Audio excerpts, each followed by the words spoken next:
Inauguration Day is upon us, and Bob McDonnell takes the oath of office as the governor of Virginia. What will be the regional impact of a governor with strong ties to Hampton Roads? Boy, what a treat to be back in my old home here of Hampton Roads. This week, this is What Matters.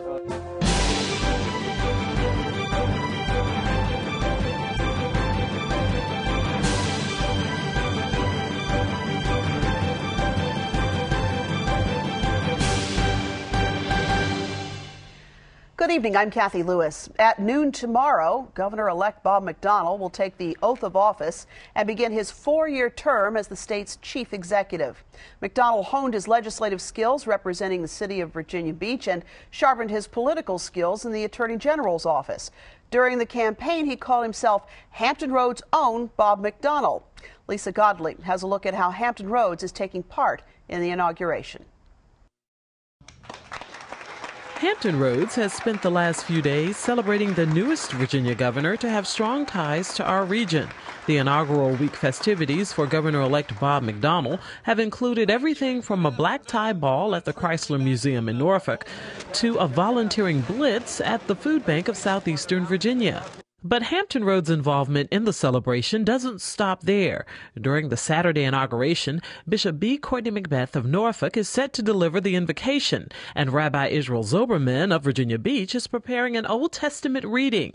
The inaugural parade will feature close to a dozen area organizations, including the Filipino-American Veterans of Hampton Roads and the Kellam High School Marching Band. Certainly, a lot of people are looking forward to it, including the new sheriff of Virginia Beach. Few people know more about Governor-elect Bob McDonnell's rise through the political ranks than Virginia Beach Sheriff Ken Stawley. The two men have known each other for more than 20 years. McDonnell was working in the Virginia Beach Commonwealth's Attorney's Office when they met. I was the chairman of the Republican Party back in '89 and '90 and spoke to Bob about running for the House of Delegates, and he agreed to do that. He ran against a 24-year incumbent. He's a smart, meticulous, principled individual that puts, family and faith above most everything else in the world. He is what he appears to be, and I can't think of somebody who has higher principles or more integrity than Bob McDonnell to serve as our governor. It was here in this modest home in the Green Run section of Virginia Beach where McDonnell and his wife Maureen raised their family. Neighbor Sandy Cowden remembers the family fondly. They had 3 little girls. They were just the nicest couple. Bob was very helpful with any of our needs, and he was just a great guy to talk to. The kids played. Remember one time when the girls would come in their wagon. They had a tricycle with the wagon attached and would drive down the road. And Maureen is wonderful. We caught up with the governor-elect and his wife, continuing to help those in need, volunteering at the Food Bank of Southeastern Virginia.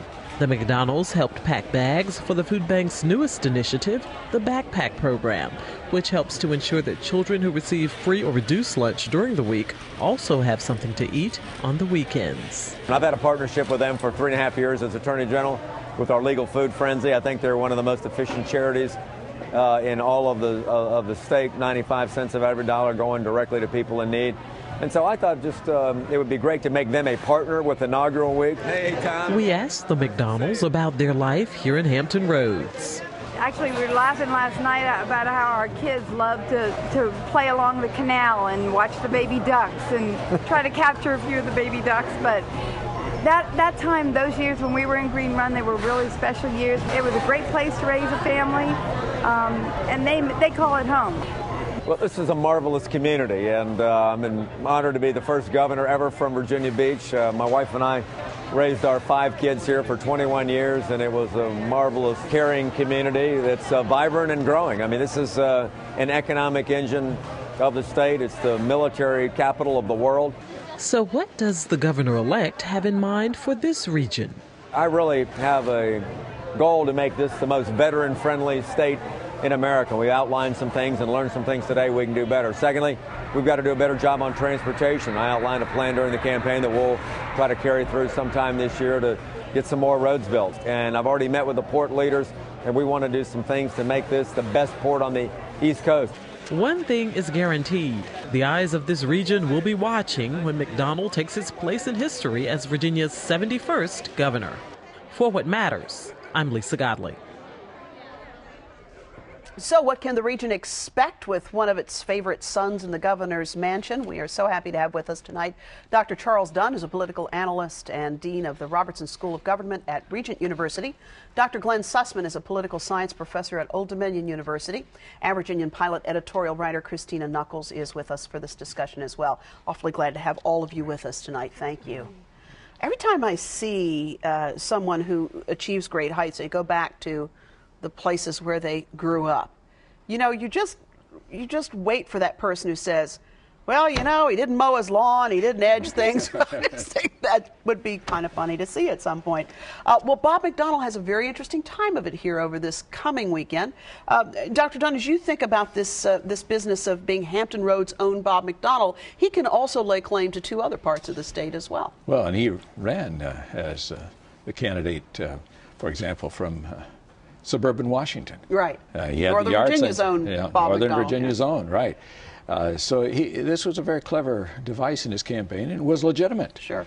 But foremost, he's from here, and that's the way he advertises himself.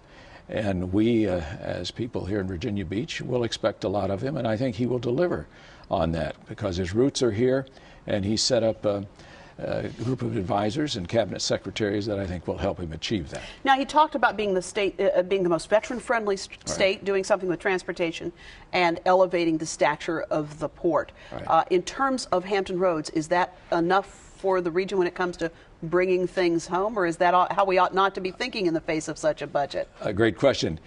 If he can just solve the transportation crisis, that will be good enough for all of us. Yeah, I hear you. That will overwhelm everything. But if he can do at least a little bit in each of those three areas, I think we'll be very satisfied.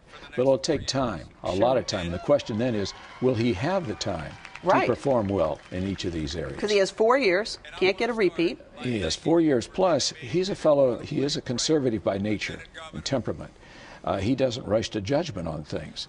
So we're not going to see a lot of high-flowered proposals coming out of him right away. So 4 years, trying to get a lot done in 4 years with his conservative temperament. He may be working at cross purposes there a little bit. But where we can be confident, I think, of him, that given that conservative temperament of his, when he does announce a policy, it will be very well vetted and will have support from both sides of the aisle and from around the state. Christina Nuckols, as you think about this pending inauguration, he's already done a couple of things. He said, look, I'll take your budget, Governor Kane, thank you very much. And he said, well, it might be nice to get rid of the corporate income tax, but this isn't the year to do that. Those are interesting moves early on. That's right. And that idea had actually come out of sessions, vetting sessions of issues that he was discussing on his transition. I think he's very interested in that. He's always been a very pro-business delegate and a pro-business attorney general. Some sectors of the business community would like very much to see that tax go away, but he's already got a $4.2 billion budget gap. Governor Kane came up with some proposals, but because he doesn't like all of those ideas, he still has a $2 billion budget gap, even if he leaves everything else that Kane has proposed in place.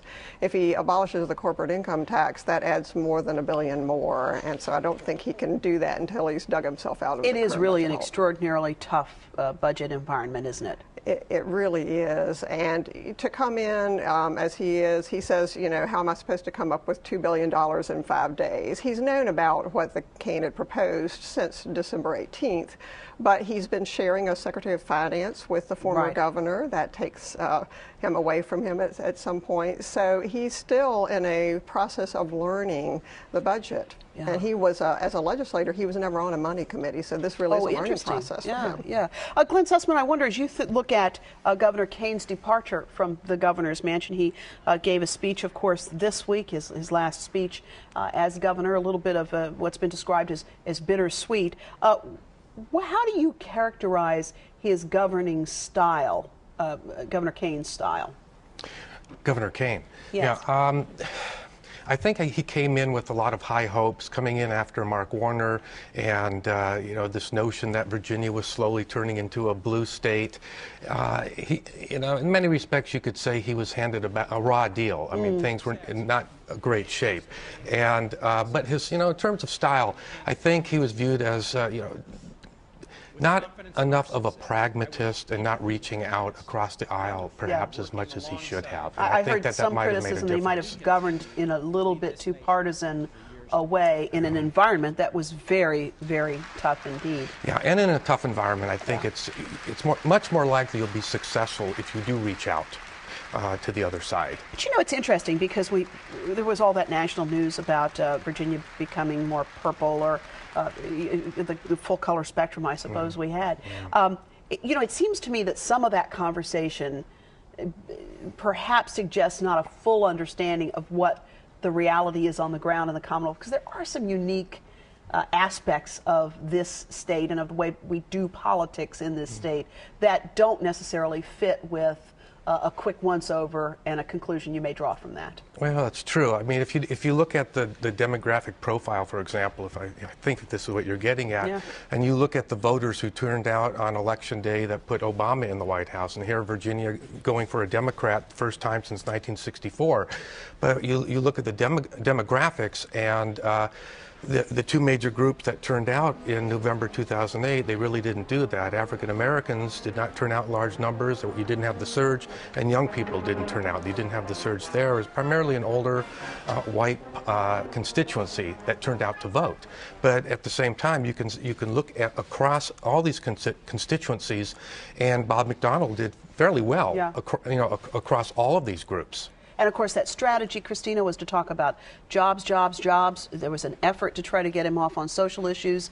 He kept just coming back to jobs and had a smile on his face the whole time he was doing it. He's an incredibly disciplined legislator, attorney general, candidate, and we will see. We expect that he will bring those same skills with him to the office as governor. And he certainly has nominated a couple of folks from this community to key cabinet posts. Give us a rundown of what that's like. Thelma Drake will be heading up the Department of Rail and Public Transportation. Former Congresswoman from the 2nd District. That's correct, and also a state legislator who served with McDonnell in the House of Delegates.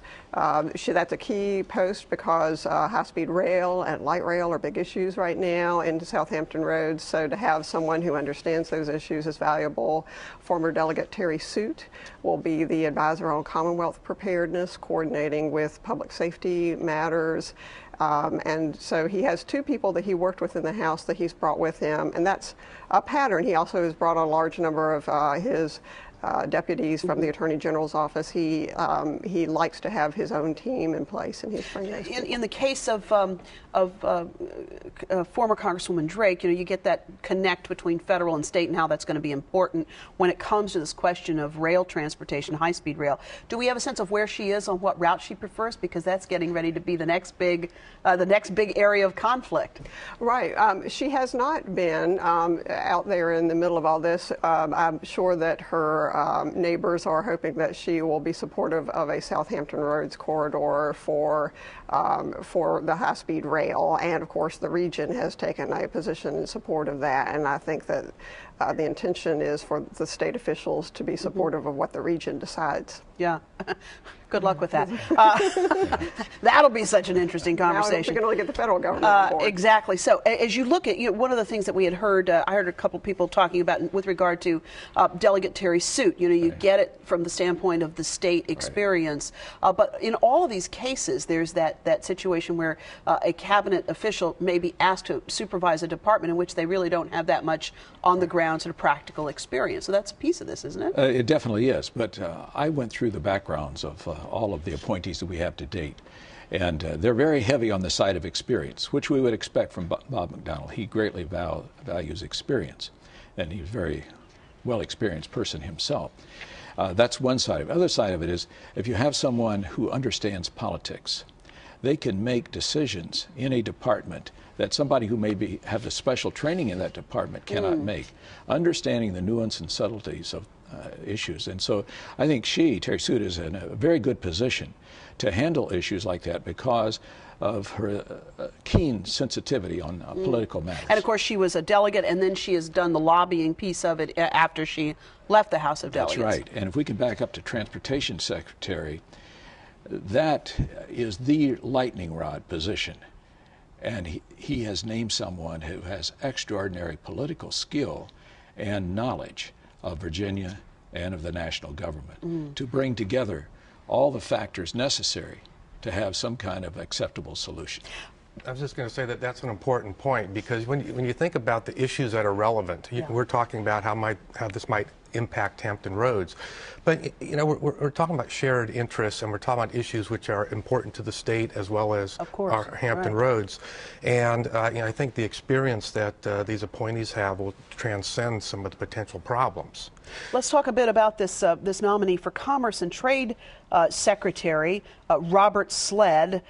This is a controversial appointment because he serves on a number of corporate boards. Will plan to continue to serve on those corporate boards because that's a nice gig that's nice work if you can get it, I suppose. Christina, how is this playing out in the court of public opinion? There are a number of senators who are stating very specifically that they will not support him as long as he stays on those boards. The Senate is still controlled by Democrats, but the problem is actually more deep-seated than that, because some Republican senators are also saying that they can't support him until he comes off those boards.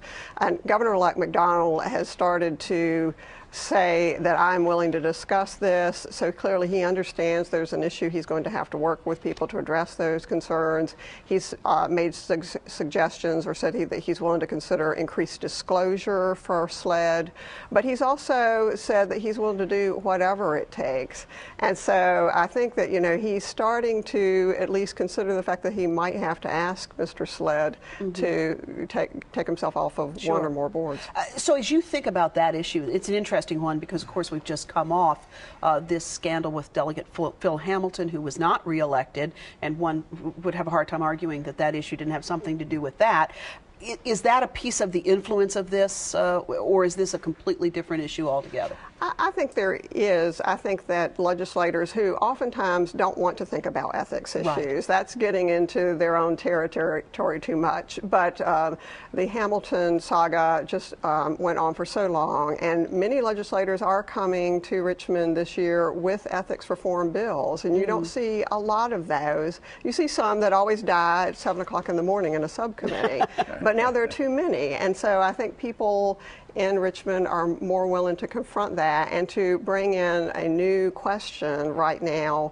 I think that maybe McDonnell didn't really fully think about that context when he made this decision. And McDonnell, he ran a great campaign. He's in this end of his transition period, and the last thing he wants is a problem in this kind of area, where he'll trip. He wants to keep this nice and smooth, and I think it would behoove them to resolve it sooner rather than later. There are ways to handle this. There's a precedent. Go back to the Eisenhower administration. Chairman of General Motors position, Secretary of Defense, set up a trust, a blind trust. I don't say that's the way to do it, but Governor-Elect McDonnell wants this person. He has the background, the training to do a good job.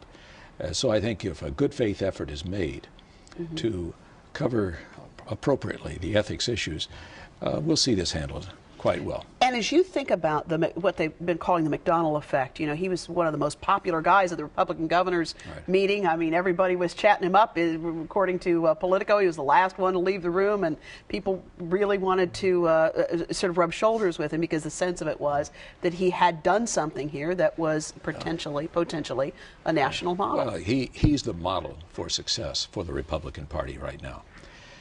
He was able to run a successful campaign without getting sidetracked on social issues. He never distanced himself on the social issues. He holds to the same positions pretty much that he always has, but he emphasized the economic issues, as you said, jobs, jobs, jobs. And that's the kind of thing that the Republican Party must do if it's going to regain its footing nationally. The party has an excellent opportunity this year to do that, but if they get off base on fringe issues, they will cost themselves a lot. So the McDonnell model is what they must do insofar as candidate recruitment and how they finance and run campaigns. Can I just add one thing? he's done a wonderful job staying focused. And just to reiterate what's being said here, and although we're focusing on the governor-elect, I think the one possibility of a potential problem is the new Attorney General, who is viewed as more controversial, was under the radar during this election, and he's made it quite clear that there are some areas where he is going to exert his influence when it comes to regulations, that will be very interesting. When it comes to the federal government in imposing the possibility of regulations and things of that sort. He said he won't enforce laws that he thinks are unconstitutional. So the way I look at this whole process, I can see the governor and the lieutenant governor over here, and I see the Attorney General as a potential, not a problem, but a potential problem if he pursues his position in a way that it suggests from what we've been reading. And that was so interesting this week because the district from which the Attorney General was taken went to a Democrat this time around, very narrowly, but certainly, again, just when you think you understand the Commonwealth, you know, you've got another thing going on. That's right. I think too often both parties take whatever is the latest victory as the final declaration, but what happens is when a party wins, they almost immediately become too sure of themselves. And Virginia is so very competitive that neither political party can take any race for granted. And one of the most conservative state senators in Virginia, his district, you can't assume that that's going to go for a Republican. No question. Well, that's a point very well made, and Bob McDonnell does not take himself too seriously. We're looking at a fellow who has a humility about him and his successes. And so, to your point, he fits the need of the hour from the standpoint of the Republican Party, which has too often been prone to the excesses which Bob McDonnell is not prone to. So what we do see, and Christina, you have advocated or written very strongly about this idea that this General Assembly session, we don't need to be talking about guns and and all these other sort of hot button issues. We really need to be about the basics and a transparent process. Right. You know, the economy, healthcare, jobs is key. And so, if I could just add one other thing, what we're talking about is all internal, what's happening within Virginia, but there are some initiatives coming from the federal government. For example, President Obama is making the quality of the Chesapeake Bay an issue. Right. And that's going to cost money. Sure. And so that's another thing to crank into that budget. Right. And this is where Bob very much is going to have to depend on Speaker Bill Howell. They have a close friendship, and the governor-elect, the governor, cannot stop legislators from putting in all kinds of crazy bills. Neither can he stop his Attorney General, one supposes, right? Absolutely. So he can't stop the Attorney General as well.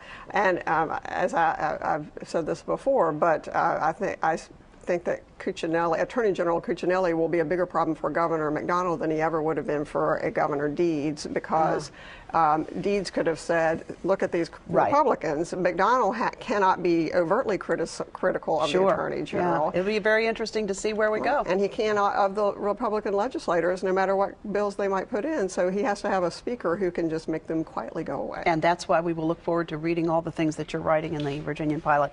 Thanks to all of you for being with us. What an interesting conversation. I want to get you all back together about 90 days and see where we are. I'll be back in a moment with a final thought.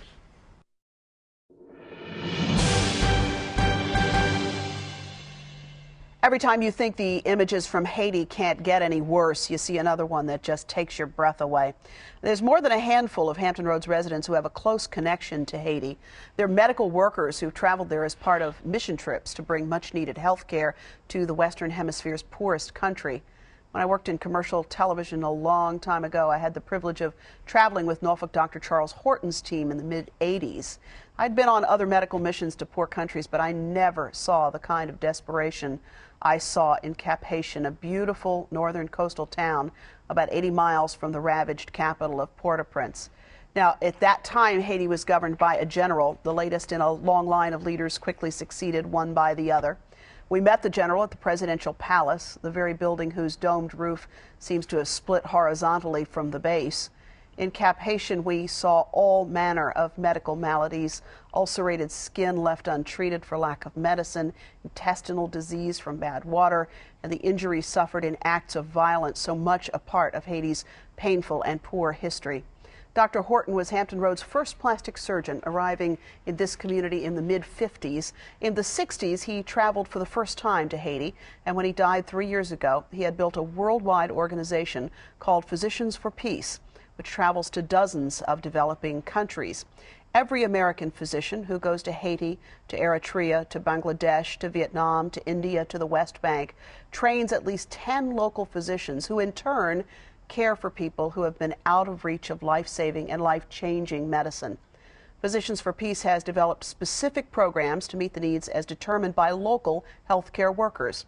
They have a program to help amputees, another for dental care, another for burn victims. A local obstetrician, Dr. Lisbeth Hansen, happened to be on a Physicians for Peace mission about 50 miles from Port-au-Prince when the quake hit. She reports in the Virginian-Pilot that the need is great. Certainly the Red Cross, USAID, and other agencies are coordinating relief efforts. But Physicians for Peace has been on the ground in Haiti for 20 years. And if you want to learn more as you discern where you spend your relief dollars, you might check their website, physiciansforpeace.org. There are also any number of ways you can be in touch with us. Email us at whatmatters@whro.org. Visit us at whatmatters.tv. You can find us on Facebook as well. You can write to us here at the station, and at our website you can also sign up for our weekly newsletter, and we'll be glad to let you know what we're working on as soon as we know what we're working on. If you can't wait for more local talk till next Friday night, sure hope you'll join us on the radio dial each weekday noon to 1 on 89.5 WHRV, where we will take your calls and you can interact in the conversation. I'm Cathy Lewis. Thanks for watching. We'll see you next week for another look at what matters.